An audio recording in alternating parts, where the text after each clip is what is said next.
ആരൊക്കെ പറഞ്ഞാലും പ്രസാദത്താട്ട് നിലത്ത് വീണത് നല്ലതിനാണ്. പെങ്ങൾക്ക് അതിന്റെ മർമ്മം മനസ്സിലായില്ല. വേണു സാർ ആ പ്രസാദത്തിന് കൈ നീട്ടിയത്. ഇതുവരെ അമ്പലത്തിൽ വരാത്ത വേണു സാർ ഇന്നേക്ക് അമ്പലത്തിൽ വന്നത്? എടാ, കല്യാണം കഴിക്കാൻ ഉദ്ദേശിച്ചിരുന്ന ഇന്ദ്രകുഞ്ഞിന്റെ ജീവിതം മാറിപ്പോയില്ലേ, അതിന്റെ മനസ്സ് മാറ്റാനാ, അല്ലാണ്ട് ഭക്തി കൊണ്ടൊന്നും അല്ല. ഓ, ഭക്തി കൊണ്ട് ഈ ലോകത്ത് ഒരു ചുക്കും നേടാൻ പോണില്ല. ഈശ്വര ഭക്തി ഞാൻ കുറെ കാലം ഒരു കാര്യത്തിന് വേണ്ടി കുറെ നോക്കിയതാ. അവസാനം ഇപ്പൊ ഞാൻ കറിവേപ്പിലയായി. അതുകൊണ്ട് ഞാൻ നിരീശ്വരൻ. നീ എന്താ പറഞ്ഞ നിരീശ്വരനോ? അയ്യോ, ഇവൻ പോക്ക.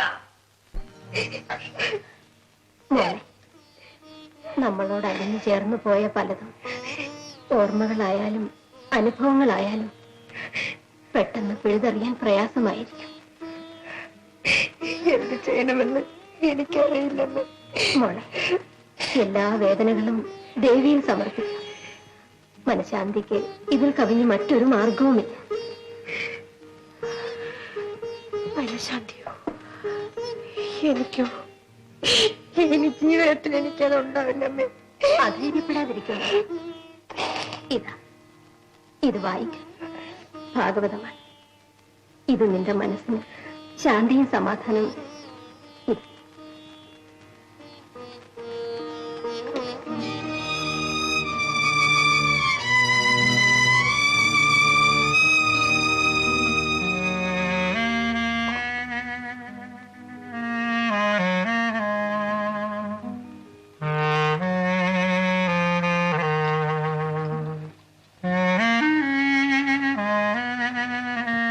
ചേട്ടാ, കാപ്പി.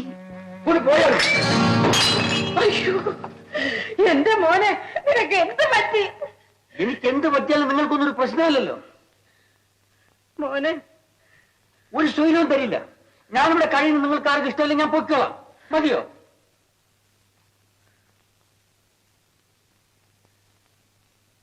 മോനെ, നീ കോളേജിൽ പോകുന്നില്ലേ? ഇല്ല ഇല്ല ഇല്ല, ഞാൻ ഇനി പോകുന്നില്ല.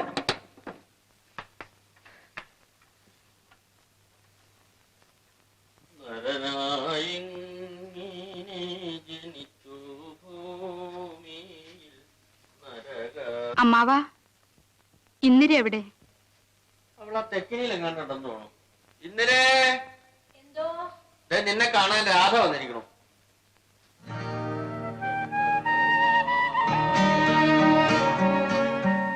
രണ്ടു ദിവസമായി എനിക്ക് വരാൻ പറ്റിയില്ല.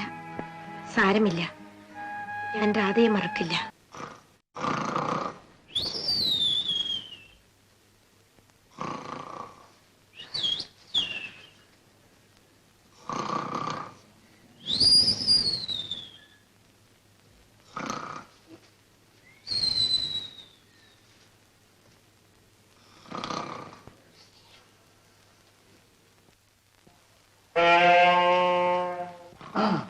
ഈ നാവസരത്തിന്റെ ശബ്ദം നിൽക്കുമ്പം അച്ഛ ഉണർന്നു നടക്കാം.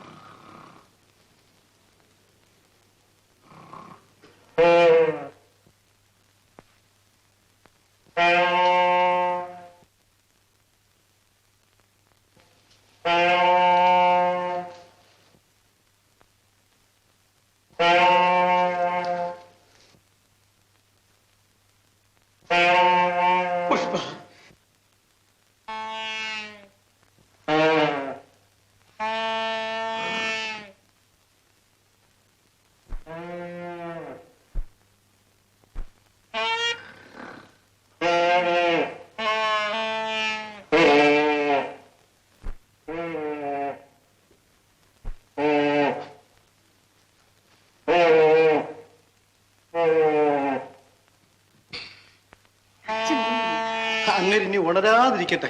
അങ്ങേരുടെ കുഴിനകം അയളയും കൊണ്ടേ പോകും. ചേട്ടൻ മലയാളം അറിയോ? പുഷ്പേ, എനിക്ക് സ്നേഹം വരുമോ മലയാളം? ചേട്ടന്റെ വാദ്യം പോലെ തന്നെ ചേട്ടന്റെ ബുദ്ധിയും. പുഷ്പേ, നമുക്ക് നിന്ന നിപ്പില്ലേ കെട്ടവളെ, മാമാ, മാമാ ക്ഷമിക്കണം. മാനം മര്യാദയുള്ള പെമ്പിള്ളാർ ചെയ്യുന്ന വേലയാണോ ഇത്? ഇവൻ ആരാടി? എടി, ഇവൻ ആരാന്ന്? ആപ്പച്ചിയുടെ മോൻ. ആണോ? അവൻ വിളിച്ച് മുറ്റത്തോണ്ട് നിർത്തോടി. അവൻ ഈ മഞ്ഞ് കൊള്ളിക്കണോടി അവലക്ഷണം കെട്ടവളെ. ഇടി കോലപ്പൻ അന്യനാണോ? നീ അവനെ വിളിച്ചോണ്ട് അകത്ത് മുറിക്കകത്തോട്ട് പോടി.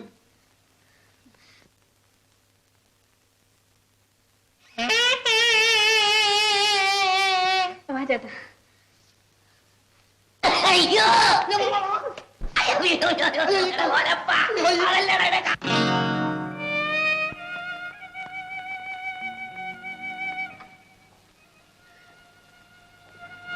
മോനെ മരുന്ന്. മരുന്ന് എന്തിനാ? ഇങ്ങനെ ഒന്നും പറയാതെ മോനെ, ഞങ്ങൾക്ക് നീയല്ലാതെ മറ്റാരുണ്ട്? അമ്മേ, എന്നെ തനിച്ച് വിട്ടേക്കും അമ്മേ. എന്റെ ദുഃഖങ്ങളുമായി ഞാൻ ഇവിടെ കിടന്നുള്ളട്ടെ. എന്നെ ഉപദ്രവിക്കരുത് അമ്മേ, എന്നെ ഉപദ്രവിക്കരുത്.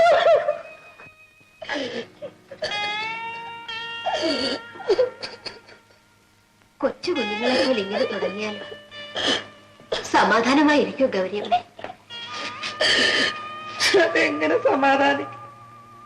3 ദിവസമായി ജലപാനം കഴിച്ചിട്ട് നല്ല തീ പോലുള്ള പനി. പാ തോരാതെ പിച്ചും വേയും പറയുകയാണ്. ആ കിടപ്പ് കണ്ട് ഞാൻ എങ്ങനെ സമാധാനിക്കും? കരയാതിരിക്കും ഗൗരിയമ്മേ. ഞങ്ങളുടെ താങ്ങും തണലും അവനാണ്. അവൻ എന്തെങ്കിലും സംഭവിച്ചാൽ ദേവി അങ്ങനെ ഒന്നും വരുത്തുകയില്ല. ഗൗരിയമ്മ ധൈര്യമായിരിക്കും. അമ്മ ഒന്ന് വീട് വരെ വരണം. ആ കൈ അവന്റെ തലയിൽ വെച്ച് ഒന്ന് അനുഗ്രഹിക്കണം. അവന്റെ എല്ലാ അസുഖങ്ങളും മാറുമെന്ന് എനിക്ക് ഉറപ്പുണ്ട്.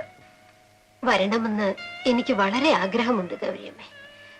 പക്ഷേ എന്റെ അമ്മ അവനെ രക്ഷിക്കണം.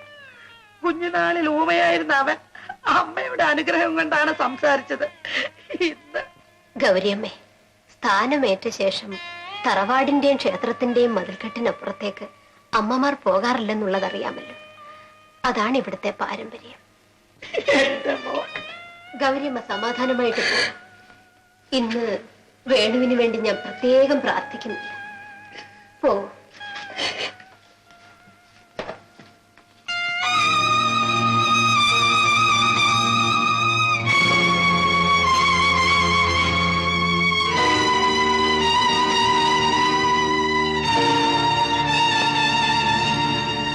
ദിവസമായി ജലപാനം കഴിച്ചിട്ട് നല്ല തീ പോലുള്ള പനി. ഇന്നലെ നിനക്ക് മാത്രമേ നിന്റെ വേണുചേട്ടനെ രക്ഷിക്കാൻ കഴിയൂ. പോകൂ. കഥയില്ലാത്ത ഈ പാരമ്പര്യത്തെക്കാൾ വലുതാണ് ആ വില പിടിച്ച ജീവൻ. പോകൂ ഇന്ദ്രേ, പോകൂ.